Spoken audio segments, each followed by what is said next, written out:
we're back on the roof. Getting my brains freaking fried. Yeah.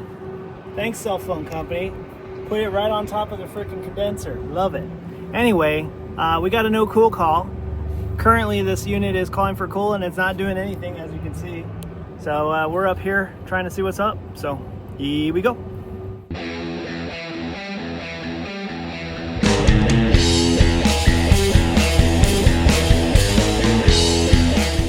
Okay, so we got up here and it looks like, I don't know if you can see that on camera, but the contactor is actually closed. So let's see if we have high voltage. All right, we have high voltage. Let's check our run caps. Okay, so these old piece of junk freaking Trane suck. It's an itty bitty little tiny condenser, but they're a pain in the butt. The run cap, I don't know if you can even see it, it's way back there. There's no panel, so I have to take the whole lid off just to get to it. So let's do that. Okay, so it's a 35.4. Probably don't have one of these on the truck. We'll see. Ugh. So hermetic, which is our compressor side, should be at 30. Or I'm sorry, 35. And it's at 35.62.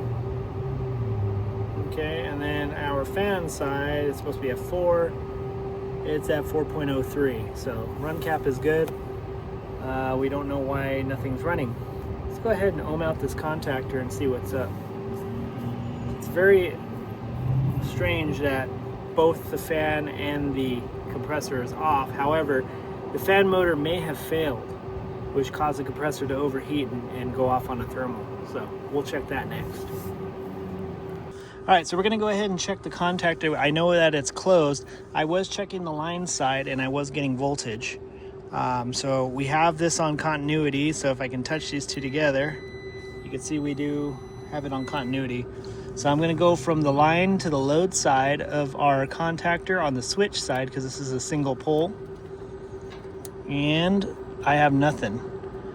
So the contact's probably all burnt to a crisp. So it looks like we're gonna have to do a different contactor. Just to show you, this is the line side here, so it's no switch there. So yeah, it looks like our contactor's messed up. So let's go grab another contactor. So this is a single pole, probably a 30 amp, but we'll check. All right, I don't know if you guys can see this or not, so hopefully this comes out good. But anyway, we got a 30 amp single pole contactor right here. And we're gonna go ahead and replace this bad one. Okay. And whatever you do, don't touch any of the metal or you'll short it out.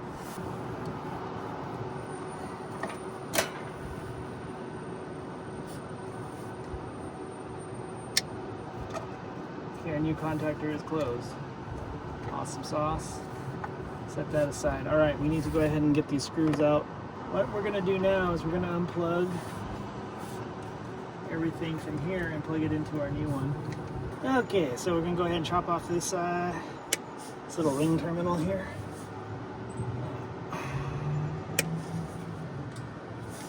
And we'll go ahead and strip this off here.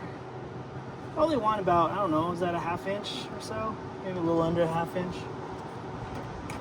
Okay, and don't twist them. We don't want to twist it because then it's going to make it solid. We want it to spread out once we tighten these lugs down. So,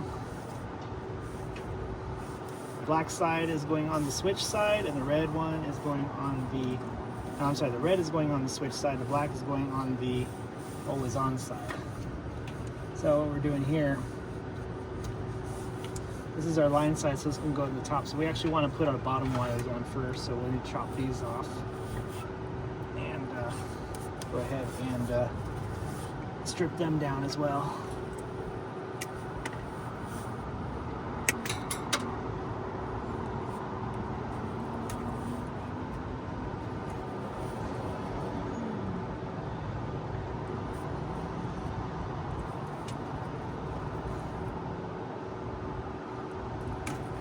Okay, cool. So we're gonna go ahead and pop this onto the bottom side of the contactor.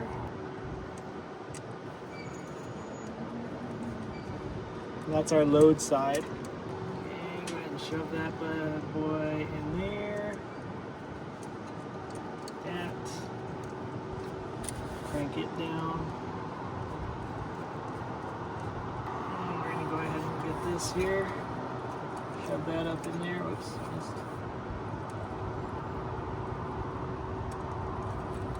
And we're gonna crank that down. What I'm gonna do though is I'm gonna put my finger right here and push it that way. Otherwise you'll break the plastic part off. It's so annoying when that happens on a brand new contactor. Cool, so now we got the bottom on. We're gonna go ahead and put our mounting screws back on. Before we put this on, we should probably put our capacitor back in. All right, cool. Now we can mount our contactor. So to prevent this from shorting to the top, they have this little cardboard thingy that goes behind it. So yeah, we want to install that because we don't want it touching the top.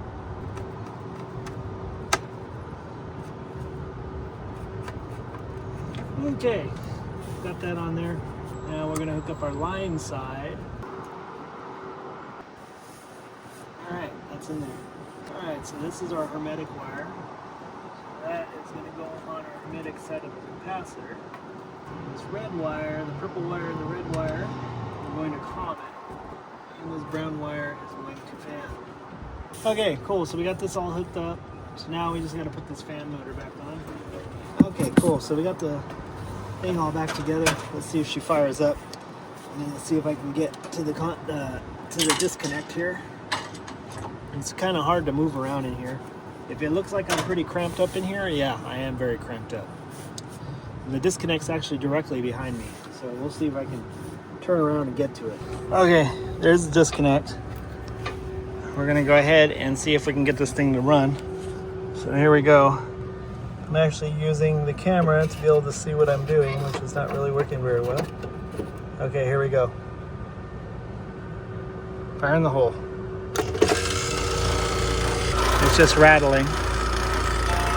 Hand draws seem to be okay. We'll let her run for a minute. See if she gets cold. Just that feels like it is. All right, and then we're gonna answer this phone call. All right, we're checking our condenser fan motor amps. That's good. Compressor amps seem to be okay. Yep.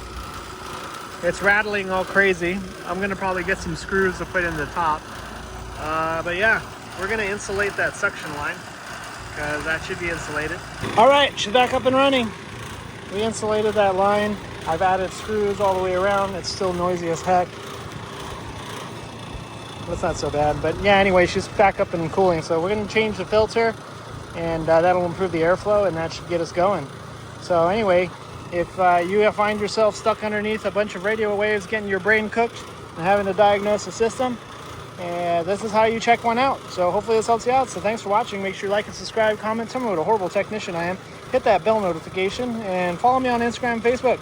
And if you like the tools that I use, pick them up on my Amazon store. And if you want some awesome work socks, use my code and get them at Camel City Mill. Work socks. Thanks for watching.